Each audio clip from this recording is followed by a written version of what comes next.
Blessing ടുഡേയിലേക്ക് എല്ലാവർക്കും ഒരിക്കൽ കൂടെ സ്വാഗതം അരുളുകയാണ്. ഇന്നത്തെ ദിവസത്തിൽ കർത്താവ് നമ്മളെ ഒരുമിച്ച് കൂട്ടി വരുത്തിയിരിക്കുകയാണ്.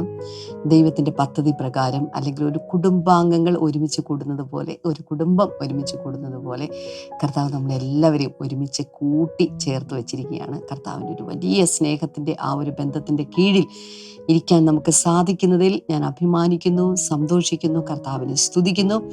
നിങ്ങൾ ഓരോരുത്തരും അതുപോലെ തന്നെയാണ് എന്ന് ഞാൻ കരുതുകയാണ്. ഇന്നത്തെ നമ്മുടെ ആദ്യത്തെ ഒരു കീ സ്പോൺസർ കർണാടകയിൽ നിന്ന് സെലീന തോമസ് ആണ്. Thank you sister Selina. കർത്താവ് ധാരാളമായിട്ട് നിങ്ങളെ അനുഗ്രഹിക്കട്ടെ. മൂത്ത മകൻ സിജോയ്ക്ക് വേണ്ടി ഞങ്ങൾ പ്രാർത്ഥിക്കുന്നു. സ്ട്രോക്കിൽ നിന്ന് പരിപൂർണമായ സൗഖ്യം യേശുവിൻ്റെ നാമത്തിൽ ഞങ്ങളിപ്പോൾ പ്രാർത്ഥിക്കുകയാണ്. തൻ്റെ കൈകാലുകൾ അനങ്ങുവാൻ തുടങ്ങട്ടെ. തൻ്റെ ശരീരത്തിന്മേലുള്ള ഓരോ അസ്ഥിയുടെ മേലും ഞരമ്പിൻ്റെ മേലും കർത്താവ് ഒരു മസിൽസും കർത്താവ് ഇപ്പോൾ മൂവ് ചെയ്യാൻ തുടങ്ങട്ടെ. ഓരോ നെർവും ഇപ്പോൾ പ്രവർത്തിക്കാൻ തുടങ്ങട്ടെ.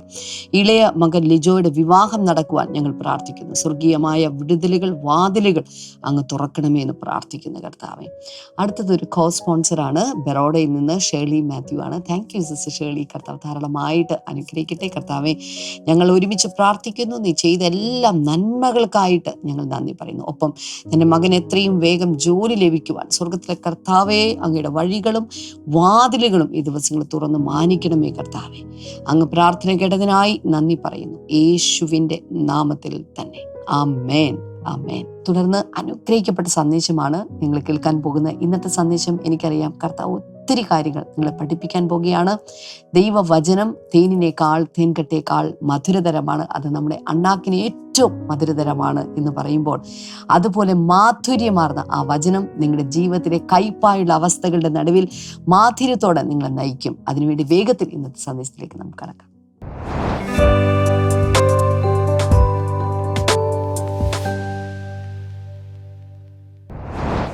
Welcome back.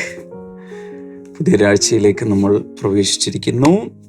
And I am really excited and I have a great expectation inside. ഈ ഒരാഴ്ച കർത്താവ് വലിയ ചില കാര്യങ്ങൾ നമുക്ക് വേണ്ടി ചെയ്യാൻ പോവാം. ഓക്കെ, മാത്രമല്ല എനിക്ക് ഇന്ന് നമ്മളൊരു പുതിയ ഒരു സീരീസ് പോലെ ഒരു കാര്യം ആരംഭിക്കാൻ എൻ്റെ ഉള്ളിൽ ഒരു പ്രേരണ, ഒരു ഇൻസ്പിറേഷൻ വന്നിരിക്കുന്നത് the blessings of humility.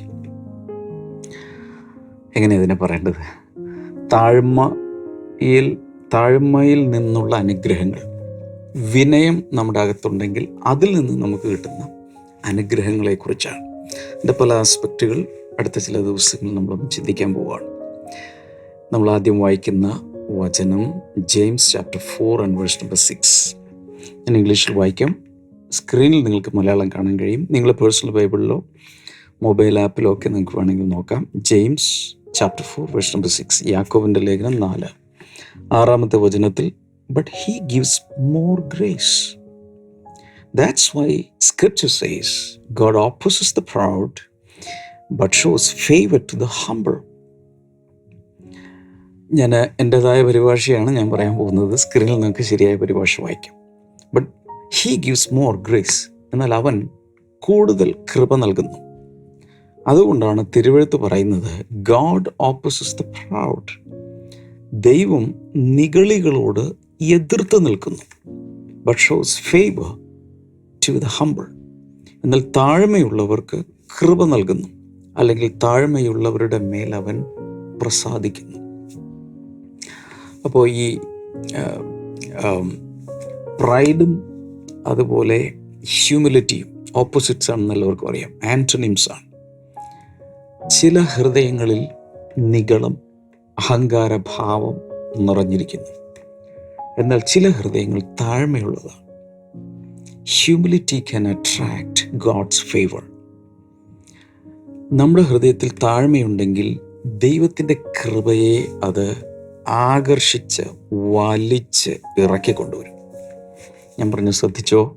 Humility attracts God's favour and God's pleasure. നമ്മുടെ മേൽ ദൈവത്തിൻ്റെ പ്രസാദം കൊണ്ടുവരുന്നത് താഴ്മയുള്ള സ്വഭാവമാണ്. ഹൃദയത്തിനകത്തുള്ള, പുറത്തുള്ള താഴ്മയെക്കുറിച്ചല്ല. ഈ താഴ്മ നമുക്ക് പുറത്തു കൊണ്ടുവരാൻ കഴിയും.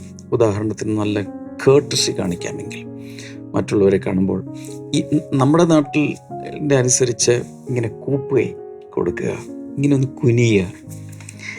ഈ നേരത്തേക്ക് അധികവും മുണ്ടാണല്ലോ സാധാരണ നമ്മുടെ നാട്ടിലൊക്കെ കേരളീയർ പുരുഷന്മാർ ഈ മുണ്ടിങ്ങനെ മടക്കി കുത്തുന്നൊരു പരിപാടിയുണ്ട്. അപ്പോൾ ആരെങ്കിലുമൊക്കെ പ്രധാനപ്പെട്ടവരെ ബഹുമാനമുള്ളവരൊക്കെ കണ്ടു കഴിഞ്ഞാൽ മുണ്ടയച്ച് താഴെയിട്ട് ഇങ്ങനെ നിൽക്കും. ഇങ്ങനെയൊക്കെയുള്ള രീതികളുണ്ട്. ഇതെല്ലാം പുറത്ത് കാണിക്കുന്നതാണ്. അല്ലെങ്കിൽ പുറമേ നമുക്ക് വിനയഭാവം, താഴ്മയുടെ ഭാവം പ്രകടിപ്പിക്കാൻ കഴിയും. എന്നാൽ ഹൃദയത്തിനകത്ത് താഴ്മ ഉണ്ടാകണമെന്നില്ല. ഞാനിങ്ങനെ ഒരു കഥ കേട്ടിട്ടുണ്ട്, സത്യമാണോ ഇല്ലെന്നൊന്നും എനിക്കറിഞ്ഞുകൂടാ. ഒരു ചർച്ചിൽ അവരിങ്ങനെ ഒരു പ്ലാൻ ഇട്ടു, ചർച്ചിലെ ഏറ്റവും താഴ്മയുള്ള മനുഷ്യനെ കണ്ടുപിടിക്കുക. അപ്പോൾ ഇവർ ചർച്ചിലുള്ള എല്ലാവരും കൂടെ അതിനുവേണ്ടി സെർച്ച് ചെയ്തു, നിരീക്ഷിച്ച്, ഒബ്സർവ് ചെയ്ത് അവസാനം ഒരു ഡീക്കൻ, ആ ചർച്ചിൽ ഒരു ഡീക്കനെ തിരഞ്ഞെടുത്തു. ഏറ്റവും താഴ്മയുള്ള മനുഷ്യൻ, ആ ചർച്ചിലെ ഏറ്റവും താഴ്മയുള്ള മനുഷ്യൻ. എന്നിട്ട് ഒരു പൊതുവായൊരു ഒരു മീറ്റിംഗ് വിളിച്ചു കൂട്ടി അദ്ദേഹത്തിന് ഒരു മെഡൽ സമ്മാനിച്ചു. ആ പർട്ടിക്കുലർ ചർച്ചിലെ ഏറ്റവും താഴ്മയുള്ള വ്യക്തിത്വമായി തിരഞ്ഞെടുക്കപ്പെട്ടിരിക്കുന്നു. എന്തൊക്കെയോ റൈറ്റിങ്സ് ഒക്കെ അതിലുണ്ട്. പിറ്റേ സൺഡേ ആ മനുഷ്യൻ ഇവിടെ നെഞ്ചിൽ ആ ഒരു മെഡൽ പോലത്തെ ആ സാധനം കുത്തിക്കൊണ്ട് ചർച്ചിന് മുമ്പിൽ ഇങ്ങനെ നിൽക്കുകയാണ്. ഉടനെ തന്നെ ചർച്ചിലുള്ള ഭാരവാഹികൾ കൂടിയിട്ട് അത് തിരിച്ചു മേടിച്ചു. കാരണം ആ മനുഷ്യന് താഴ്മയില്ല. ഞാൻ താഴ്മയുള്ളവനാണ് എന്ന് പറഞ്ഞുകൊണ്ട് അത് എക്സിബിറ്റ് ചെയ്തുകൊണ്ട് നിന്നപ്പോൾ അത് തിരിച്ചെടുക്കേണ്ടി വന്നു. ഞാൻ പറഞ്ഞത്, നമ്മുടെ മാനറിസം കൊണ്ട്, പുറത്തുള്ള പല പ്രകടനങ്ങൾ കൊണ്ടൊക്കെ നമുക്ക് വിനയം അഭിനയിക്കാൻ കഴിയും, താഴ്മയുള്ളതായി നടിക്കാൻ കഴിയും. എന്നാൽ യഥാർത്ഥത്തിൽ ഹൃദയത്തിനകത്തിരിക്കുന്ന താഴ്മയെ മനസ്സിലാക്കുന്ന ദൈവം മാത്രമാണ്. ഓൾറൈറ്റ്. സോ ഈ വചനപ്രകാരം യാക്കോബിൻ്റെ ലേഖനം 4:6 നമ്മൾ വായിച്ചതനുസരിച്ച് തിരുവെഴുത്ത് പറയുന്നത് പോലെ ദൈവം നിഗളികളോട് എതിർത്ത് നിൽക്കുകയും അഹങ്കാരികളോട്, അഹംഭാവമുള്ളവരോട് എതിർത്ത് നിൽക്കുകയും താഴ്മയുള്ളവർക്ക് അവൻ കൂടുതൽ കൃപ നൽകുകയും അല്ലെങ്കിൽ അവരുടെ മേൽ കൂടുതൽ പ്രസാദിക്കുകയും ചെയ്യുന്നു. So one of the ways to receive God's favour and grace into our life is being humble. വളരെ ഹൃദയതാഴ്മയോടെ ദൈവമുമ്പാകെ ജീവിക്കുന്നതിലൂടെയാണ് ദൈവത്തിൻ്റെ കൃപയെ നമുക്ക് അട്രാക്റ്റ് ചെയ്യാൻ കഴിയുന്നത്. ഇവിടെ പറയുന്നതനുസരിച്ച് ഗോഡ് ലവ്സ് ദ ഹംബിൾ. താഴ്മയുള്ളവരെ ദൈവം കടാക്ഷിക്കുന്നു, താഴ്മയുള്ളവരെ ദൈവം സ്നേഹിക്കുന്നു. And he hates or he opposes the proud. അഹങ്കാരം അകത്തുള്ളവരോട് ദൈവം എതിർത്ത് നിൽക്കുന്നു. ദൈവം എതിർത്ത് നിൽക്കുക എന്ന് പറഞ്ഞാൽ ഒന്ന് ചിന്തിച്ച് നോക്കാമോ? നമ്മൾ ചുമ്മാ മനുഷ്യരാണ്. സകല ലോകത്തെയും സൃഷ്ടിച്ച സർവശക്തനായ ദൈവം നമുക്കെതിരെ നിൽക്കുക എന്ന് പറഞ്ഞാൽ എന്തെങ്കിലും ജീവനുള്ള ദൈവത്തിൻ്റെ കൈകളിൽ അകപ്പെടുന്നത് ഭയങ്കരം എന്നെഴുതിയിട്ടുണ്ട്. ഓൾറൈറ്റ്. ഇവിടെ ദൈവവചനം പറയുന്നതനുസരിച്ച് the word of God says the way to honour is being humble and pride comes before destruction. നമ്മൾ മനസ്സിലാക്കേണ്ട ചില പ്രിൻസിപ്പിൾസാണ്. ഒരു ബഹുമതിയിലേക്കുള്ള വഴി എന്ന് പറയുന്നത് താഴ്മയോടുകൂടി ജീവിക്കുക എന്നുള്ളതാണെങ്കിൽ, നാശത്തിന് മുമ്പ് അഹങ്കാരം വരുന്നു. സദൃശവാക്യത്തിൽ എഴുതിയിട്ടുണ്ട്. എന്ന് വെച്ചാൽ ഒരു മനുഷ്യൻ ചെന്ന് നശിക്കുന്നതിന് മുമ്പ് അയാളുടെ അകത്ത് അഹങ്കാരം ഉണ്ടായിരിക്കും. Okay. So we need to be humble in our attitudes. Attitude എന്ന് പറഞ്ഞാൽ അകത്തുള്ളൊരു സാധനം, നമ്മുടെ മനോഭാവം, നമ്മുടെ അകത്തുള്ള നിലപാടുകൾ, അതിൽ വളരെ ഹംബിളാകുക. ആൻഡ് ഇൻ ഡീഡ് പ്രവൃത്തിയിലും അതുപോലെ തന്നെ ചെയ്യുക. Because in due time God will lift us up. വചനത്തിലൊരു വാഗ്ദത്തമാണ്. തക്ക സമയത്ത്, നമ്മൾ ആ വചനത്തിലേക്കൊക്കെ പിന്നീട് വരും, എങ്കിലും ഞാൻ നേരത്തെ അങ്ങ് പറയാം. തക്ക സമയത്ത് ദൈവം നമ്മെ ഉയർത്തേണ്ടതിന് അവൻ്റെ ബലമുള്ള കൈക്കീഴ് താണിരിപ്പിൻ, വളരെ താഴ്മയോടുകൂടി ഇരിപ്പിൻ. ഓൾറൈറ്റ്. ഞാനിനി ചില യാഥാർത്ഥ്യങ്ങൾ നിങ്ങളുമായി പങ്കുവയ്ക്കാൻ പോവുകയാണ്. All power and position are coming from the Lord. കർത്താവിൽ നിന്നാണ് എല്ലാ തരത്തിലുള്ള അധികാരവും സ്ഥാനമാനങ്ങളും സകലവും വരുന്നത് ദൈവത്തിൽ നിന്നാണ്. കാരണം അവൻ പരമാധികാരി. നമ്മുടെ ജീവിതത്തിൻ്റെ ഏത് കാലഘട്ടത്തിലും ഒരു കാര്യം നമ്മൾ അക്നോളജ് ചെയ്യണം, നമ്മൾ ദൈവത്തോട് തുറന്ന് സമ്മതിക്കണം. All blessings are coming from the Lord. ഞാൻ ഈ വിരൽ അനക്കുന്നെങ്കിൽ അത് ദൈവത്തിൻ്റെ കരുണ കൊണ്ടല്ലേ, എന്നെ ദൈവം സൃഷ്ടിച്ചത് കൊണ്ടല്ലേ. whatever we have, whatever we do, ഇതിലെല്ലാം ദൈവത്തിനാണ് മഹത്വം. ഇതെല്ലാം ദൈവത്താലാണ്, ദൈവം അനുവദിക്കുന്നത് കൊണ്ടാണ് എന്ന ഉൾബോധ്യമുണ്ടെങ്കിൽ നമുക്ക് താഴാൻ കഴിയും. ഓക്കെ, ഇനി മറ്റൊരു വലിയ യാഥാർത്ഥ്യം, we are just privileged to be called his children. ദൈവത്തിൻ്റെ കുഞ്ഞുങ്ങളെന്ന് വിളിക്കപ്പെടുവാൻ നമുക്കൊരു വലിയ ഭാഗ്യം കിട്ടി, ഒരു വലിയ ബഹുമതിയാണത്. Because we do not deserve, അല്ലേ? നമുക്ക് ആർക്കും അതിനുള്ള അർഹതയുണ്ടോ? ഇനി മറ്റൊരു പ്രത്യേകത, humility keeps us on track. ദൈവം നമ്മെ ആക്കി വെച്ച ട്രാക്കിൽ തന്നെ തുടരണമെങ്കിൽ നമുക്ക് വലിയ താഴ്മ ആവശ്യമാണ്. Okay, then it helps us to see beyond ourselves. നമ്മുടെ അകത്ത് അഹങ്കാരം മൊത്തം നിറഞ്ഞിരിക്കുകയാണെങ്കിൽ, അഹം എന്ന് പറയുന്നത് സ്വയം ഞാൻ, അല്ലേ? അഹം ഭാവം, ഞാൻ എന്ന ഭാവം, ഞാനാണല്ല, ഞാനാണ് ഈ ലോകത്തിലെ ഏറ്റവും വലിയ ആൾ. ഇങ്ങനെയൊക്കെയുള്ള ചിന്തകൾ നമ്മുടെ അകത്ത് വരുമ്പോൾ നമ്മുടെ അകം മുഴുവൻ അഹം നിറഞ്ഞിരിക്കുകയാണ്, അല്ലെങ്കിൽ എന്നെ കൊണ്ട് തന്നെ എൻ്റെ ഉള്ള് നിറഞ്ഞിരിക്കുകയാണ്. I cannot see others. മറ്റുള്ളവരുടെ വലിപ്പമോ മറ്റുള്ളവരുടെ നന്മകളോ ഗുണഗണങ്ങളോ ഒന്നും എനിക്ക് കാണാൻ കഴിയാതെ പോകും. Pride can really blind us, അല്ലേ?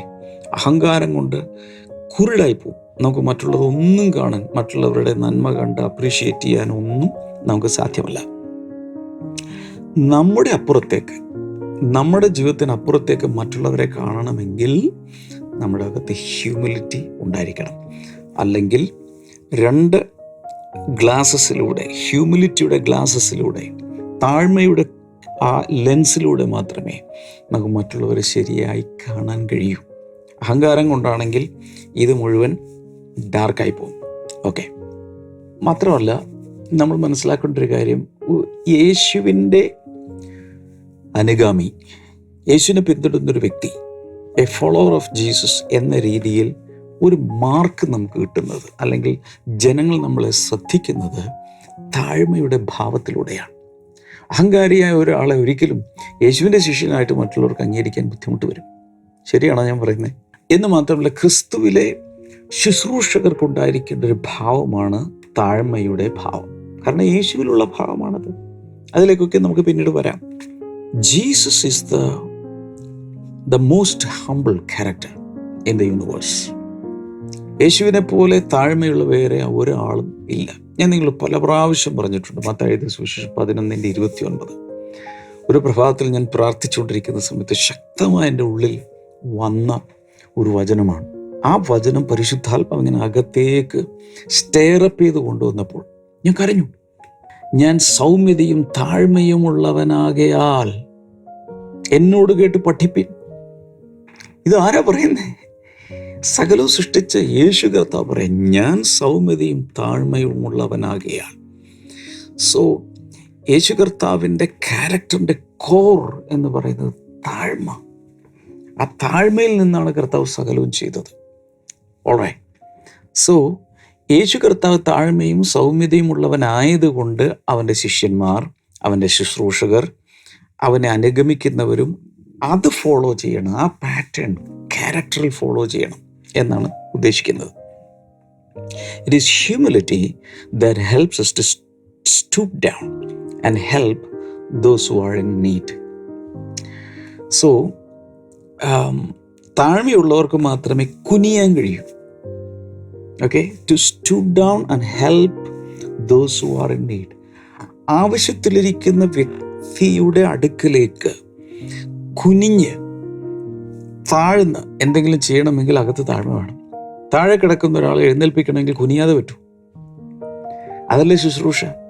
വളരെയധികം താഴേക്ക് ഇറങ്ങണം, കുനിയണം. എങ്കിൽ മാത്രമേ അവരെ എടുത്തുയർത്താൻ നമുക്ക് സാധിക്കൂ. മറ്റു ചില പ്രിൻസിപ്പിൾസ് നമ്മൾ മനസ്സിലാക്കണം. Humility does not assume credits. Humility swallows ego and give all glory to God. അതായത് ഈ താഴ്മയുള്ളവർക്ക് വലിയ ക്രെഡിറ്റ്സ് ഒന്നും ആവശ്യമില്ല. അതുപോലെ ഹ്യൂമിലിറ്റി സോലോസ് ഈഗോ. താഴ്മയുള്ളവർ നമ്മുടെ ഈഗോ ഉണ്ടല്ലോ, നമ്മുടെ അകത്തുള്ള ആ ഞാനെന്ന ഭാവത്തെ അത് വിഴുങ്ങിക്കളയും, അതില്ലാതാക്കും. And give glory to God. ഈ ഒരു വലിയ പ്രിൻസിപ്പിൾ എല്ലാവരും മനസ്സിലാക്കണം. താഴ്മയുള്ളവർക്ക് മാത്രമേ ദൈവത്തെ ആരാധിക്കാൻ കഴിയൂ. ആരാധിക്കാൻ വേണ്ടി കൈ ഉയർത്തിയാലും ആരാധന പുറത്തോട്ട് വരണമെങ്കിൽ ദൈവസന്നിധിയിൽ താഴണ്ടേ.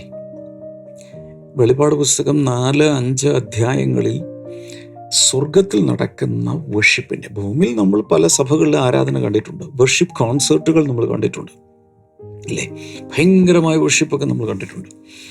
അപ്പോൾ അതിൽ നമ്മൾ തുള്ളും ചാടുവും മറിയും ഫ്ലാഗ് വീശു, ഇതെല്ലാം നമ്മൾ ചെയ്യുന്നുണ്ട്. എന്നാൽ സ്വർഗത്തിലെ ആരാധനയുടെ ഒരു സീനിലേക്ക് നമ്മൾ ചെല്ലുമ്പോൾ കാണുന്ന കാഴ്ച, സിംഹാസനത്തിലെ ദൈവസിംഹാസനത്തിന് ചുറ്റും 24 മൂപ്പന്മാർ ഇരിപ്പുണ്ട്. ഈ 24 മൂപ്പന്മാർ ഒരുപക്ഷെ റെപ്രസെൻ്റ് ചെയ്യുന്നത് പഴയ നിയമത്തിൽ നിന്ന് 12ഉം പുതിയ നിയമത്തിൽ നിന്ന് 12ഉം 2 കവനൻറ്റിലെയും റെപ്രസെൻ്റ് ചെയ്തുകൊണ്ടുള്ള, ഉദാഹരണത്തിന് ഇസ്രായേൽ ഗോത്രങ്ങൾ 12 അതുപോലെ യേശുവിൻ്റെ ശിഷ്യന്മാർ 12. ഈ 2 കവനൻറ്റിലെയും 12 24 മൂപ്പന്മാർ അതിൻ്റെ ഒരു റെപ്രസെൻറ്റേഷൻ ആകാം. ഏതായാലും അവരുടെ തലയിലൊക്കെ കിരീടം ഇരിപ്പുണ്ട്. എന്നാൽ ആരാധനയുടെ വേളയിൽ അവർ ചെയ്യുന്നത് ഈ കിരീടങ്ങളെല്ലാം കൂടി താഴേക്ക് വലിച്ചെറിഞ്ഞിട്ട് സാഷ്ടാംഗം വീണ് അവർ ദൈവത്തെ ആരാധിക്കുകയാണ്. 4 ജീവികൾ ദൈവത്തെ ആരാധിക്കുന്നു. ഇത് കൂടാതെ കോടാനുകൂടി ദൂതന്മാർ ദൈവത്തെ ചിറകുകൾ കൊണ്ട് പറന്ന് ആർത്തലച്ച് അവർ ദൈവത്തെ ആരാധിക്കുകയാണ്. ഈ വർഷിപ്പ് പുറത്തേക്ക് വരുന്നത് ഹാർട്ടിനകത്തെ ഹ്യൂമിലിറ്റി ഉള്ളവർക്ക് മാത്രമാണ്. നമുക്ക് പാടാൻ കഴിയും, എന്നാൽ പാട്ട് ആരാധനയാകണമെങ്കിൽ, നമ്മുടെ മ്യൂസിക് വർഷിപ്പായി മാറണമെങ്കിൽ ആറ്റിറ്റ്യൂഡിൽ എന്തുണ്ടായിരിക്കാൻ? താഴ്മ വരണം. ഒത്തിരി പേർക്ക് ദൈവത്തെ ആരാധിക്കാൻ സാധ്യമല്ല. കാരണം അവർ ചിന്തിക്കുന്നത് അവരുടെ കഴിവുകൊണ്ട്, ഞാൻ നന്നായിട്ട് പഠിച്ചു, ഞാൻ നന്നായിട്ട് മത്സര പരീക്ഷകൾ എഴുതി, ഞാൻ നന്നായിട്ട് എത്ര കഷ്ടപ്പെട്ടാണ് ഞാൻ ഇവിടെ വരെ കയറി വന്നതെന്നറിയാം. ഇൻഫാക്ട് ദൈവത്തിൻ്റെയോ അല്ലെങ്കിൽ മറ്റുള്ളവരുടെ സഹായം കൊണ്ടൊന്നുമല്ല ഞാൻ പടവെട്ടി ഇവിടെ വരെ വന്നതാണ്. I'm self made. അവർക്ക് ആരാധിക്കാൻ സാധ്യമല്ല. അവർ പാട്ട് പാടാം, ഗിറ്റാർ വായിക്കാം, but that's not worship. Worship should originate from the heart, from the humility of the heart. അല്ലേ? ഹൃദയ താഴ്മയിൽ നിന്നല്ലേ ആ ഒരു വലിയ എന്താ പറയേണ്ടത്, ആരാധനയുടെ ഓളങ്ങൾ പുറത്തേക്ക് വരേണ്ടത് ഹൃദയ താഴ്മയിൽ നിന്നല്ലേ? അപ്പം ഇതിലൊക്കെ നമ്മെ സഹായിക്കുന്ന 1-2 കാര്യങ്ങൾ ഞാൻ പറയാൻ ആഗ്രഹിക്കുന്നത്, never forget where we came from. നമ്മൾ എവിടെ നിന്നാണ് വന്നത് മറക്കരുത്. നമ്മളെ ഏറ്റവും വിനയത്തിൽ പിടിച്ചു നിർത്താൻ കഴിയുന്ന ഒന്നാണ് എന്ത്? നമ്മൾ എവിടെ നിന്ന് വന്നു എന്നുള്ളത്. when we forget our past, when we forget our sinful life and humble beginnings, we become proud. തുടക്കമെന്ന് ഓർത്താൽ മതി, എവിടെ കിടന്നിരുന്നവരാ അല്ലെ? കർത്താവ് നമ്മളോട് ക്ഷമിച്ച്, കർത്താവ് നമ്മളെ കഴുകി വൃത്തിയാക്കി ഇവിടെ വരെ കൊണ്ടുപോകും. അവിടെ നമുക്ക് താഴാൻ കഴിയും നമ്മുടെ പാസ്റ്റ് ഓർത്താൽ. ബില്യൺസ്, ഒരുപക്ഷെ ട്രില്യൺസ് ഓഫ് സിൻസ് കർത്താവ് നമ്മളോട് ക്ഷമിച്ചു തന്നു. We are eternally indebted to God. ഇനി God chose each one of us not because of our strengths or our merits, but because of our weaknesses. കർത്താവ് നമ്മളെ തിരഞ്ഞെടുത്തത് ഒരിക്കലും നമ്മുടെ കഴിവ് കൊണ്ടല്ല, കഴിവുകേട് കൊണ്ടാണ്. that is something amazing. ഇതൊന്ന് ലൈവ് ചാറ്റിൽ ടൈപ്പ് ചെയ്തിടണേ. കർത്താവ് നമ്മെ തിരഞ്ഞെടുത്തത് നമ്മുടെ കഴിവ് കണ്ടിട്ടല്ല, കഴിവുകേട് കണ്ടിട്ടാണ്. ഒന്ന് ടൈപ്പ് ചെയ്തേ, ഒത്തിരി പേർക്ക് ഒന്ന് അയച്ചു കൊടുത്തേ. This is something big, huge. കർത്താവ് എന്നെ തിരഞ്ഞെടുത്തത് എൻ്റെ കഴിവ് കണ്ടിട്ടല്ല, എൻ്റെ കഴിവുകേട് കണ്ടിട്ടാണ്. God is looking into my weaknesses, not strengths. Okay, so it's by His grace we are what we are today. അവൻ്റെ കൃപയാലാണ് നാം ആയിരിക്കുന്നത് പോലെ ആയിരിക്കുന്നത്. Wow. The more we mature, the more humble we become. കൂടുതൽ പക്വതയിലേക്ക് വരും തോറും കൂടുതൽ വിനയമുള്ളവരായി നമ്മൾ മാറിയിരിക്കും. പക്വതയിലേക്ക് നമ്മൾ വളരുക. ഓൾറൈറ്റ്, ഇനി നമുക്കൊരു സാക്ഷ്യത്തിലേക്ക് പോകാം. അതിനുശേഷം ഞാൻ തിരിച്ചു വരും. നിങ്ങളിവിടെ കാണണേ. ഞാൻ നിങ്ങൾക്ക് വേണ്ടി പ്രാർത്ഥിക്കും.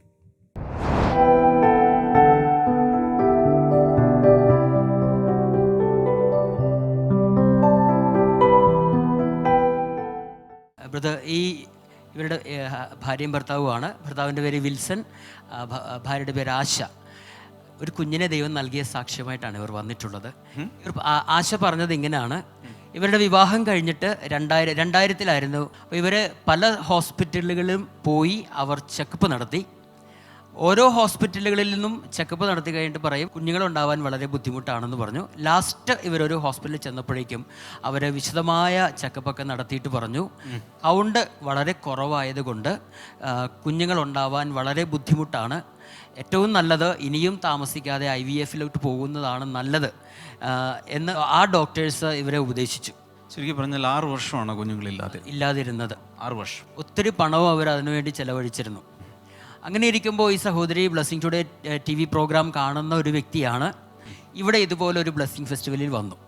വന്ന സമയത്ത് ഇവർ രണ്ടുപേരും ഇവിടെ വന്ന് ബ്ലെസ്സിങ് ഫെസ്റ്റിവലിൽ പങ്കെടുക്കുകയും ബ്രദർ ഡാമിൻ്റെ അടുക്കൽ ഈ ഒരു വിഷയം പറഞ്ഞ് അവർ പ്രാർത്ഥിക്കുകയും ചെയ്തു. കഴിഞ്ഞ വർഷം 2016 ഇവർ പറഞ്ഞത്, ഡാമിൻ ബ്രദർ ഒന്നും പറഞ്ഞില്ല, സാധാരണ തലയിൽ കൈവച്ച് പ്രാർത്ഥിക്കുന്ന പോലെ പ്രാർത്ഥിച്ചു. രണ്ടുപേരുടെയും തലയിൽ കൈവച്ച് പ്രാർത്ഥിച്ചു. ഇവരിങ്ങോട്ട് പോന്നു. അപ്പോൾ തന്നെ ഇവരെ കോൾ സെൻ്ററിലെല്ലാം ഈ ആവശ്യവുമായിട്ട് അവർ വിളിക്കുമായിരുന്നു. പ്രാർത്ഥന കഴിഞ്ഞ് 1 ആഴ്ച കഴിഞ്ഞപ്പോഴേക്കും ആശയ്ക്ക് മനസ്സിലായി താൻ പ്രഗ്നൻ്റ് ആണെന്ന്, ക്യാരിയിങ് ആണ്. 1 week. യെസ്, 1 ആഴ്ച കഴിഞ്ഞപ്പോഴേക്കും ആശയ്ക്ക് മനസ്സിലായി താൻ പ്രഗ്നൻ്റ് ആണെന്ന്. ശരിയാണോ? ഒരാഴ്ച. ശരിയാണ്, ഒരാഴ്ച. പക്ഷേ അതങ്ങോട്ട് വിശ്വസിക്കാൻ ബുദ്ധിമുട്ടായിരുന്നു. കാരണം 6 വർഷമായി പല ഹോസ്പിറ്റൽസിൽ നിന്നും പറഞ്ഞിരുന്നത് ആശ ഒരിക്കലും ക്യാരിയിങ് ആകത്തില്ല എന്നുള്ള രീതിയിലുള്ള റിപ്പോർട്ടായിരുന്നു. ആശ പറഞ്ഞത് വീണ്ടും പല ചെക്കപ്പുകൾ നടത്തി 5-ാമത്തെ മാസം ഒരു സ്കാനിങ്ങിന് ശേഷമാണ് ശരിക്കും ആശ താൻ ക്യാരിയിങ് ആണെന്ന് വിശ്വസിച്ചത് തന്നെ. അങ്ങനെയാണ് ആശ പറഞ്ഞത്. പക്ഷേ അത് കഴിഞ്ഞിട്ട് പിന്നീട് ഒരു കുഴപ്പം ഉണ്ടായിരുന്നില്ല. ശരിയായ സമയത്ത് ഇന്നിപ്പോൾ ആ കുഞ്ഞിന് 10 മാസമായി. അനുഗ്രഹിക്കപ്പെട്ട ഒരു കുഞ്ഞിനെ ദൈവം കൊടുത്തു. ഒരു IVF-ഉം വേണ്ടി വന്നില്ല. ദൈവം ഇവരെ അതുപോലെ അനുഗ്രഹിച്ചു എന്നാണ് അവർ പറയുന്നത്. I am so happy, really happy.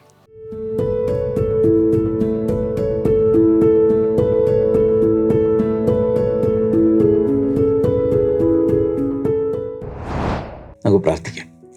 കർത്താവ്, ഈ സഹോദരങ്ങൾക്കായി ഞാൻ പ്രാർത്ഥിക്കുന്നു. ഉള്ളതുപോലെ ഞങ്ങളെ കാണുന്ന കർത്താവെ, ഇത് കണ്ടുകൊണ്ടിരിക്കുന്ന, ഇത് ലൈവായി കാണുന്നവർ, അതിൻ്റെ റീപ്ലേ കാണുന്നവർ, ഒരുപക്ഷെ നാളുകൾക്ക് ശേഷം ഇത് കാണുന്നവർ, ആർക്കായിരുന്നാലും ആ സമയത്ത് ദൈവം നിൻ്റെ കരം അവർക്ക് വേണ്ടി പ്രവർത്തിക്കുന്നതിനായി നന്ദി പറയുന്നു. ഈ തൈറോയ്ഡ് റിലേറ്റഡ് ആയിട്ടുള്ള ചില വിഷയങ്ങൾ കർത്താവിൻ്റെ അത്ഭുതം നടക്കുകയാണ്. യേശുവിൻ്റെ നാമത്തിൽ പരിപൂർണ സൗഖ്യം ഉണ്ടാകട്ടെ. ഷോൾഡറിൽ സൗഖ്യം നടക്കുന്നു.